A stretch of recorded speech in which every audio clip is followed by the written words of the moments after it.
स्वराज ट्रॅक्टरचे अधिकृत विक्रेते लक्ष्मी ट्रॅक्टर, कळंब, तालुका आंबेगाव येथे मिळेल ट्रॅक्टर दुरुस्ती, मूळ सुटे भाग आणि जुना ट्रॅक्टर बदलून नवीन घेण्याची सुविधा।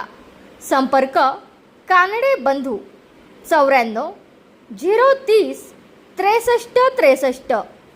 लक्ष्मी ट्रॅक्टर, भक्कम ताकद, भक्कम विश्वास। माननीय मुख्यमंत्री देवेंद्र फडणवीस साहेब भीमाशंकर मंदिराची पाहणी करण्यासाठी आज आंबेगाव तालुक्यात दाखल झाले होते। यावेळी जिल्हा सरचिटणीस डॉक्टर ताराचंद कराळे, सचिव संदीप बानखेले, जिल्हाध्यक्ष प्रमोद हरिभाऊ बानखेले, राजेंद्र काळे, गणेश बानखेले, किरण पोखरकर, अशोक गबाले, यश धुमाळ, किरण कांबळे, संजय नांगरे यांच्यासह पक्षाचे पदाधिकारी व कार्यकर्ते मोठ्या संख्येने उपस्थित होते।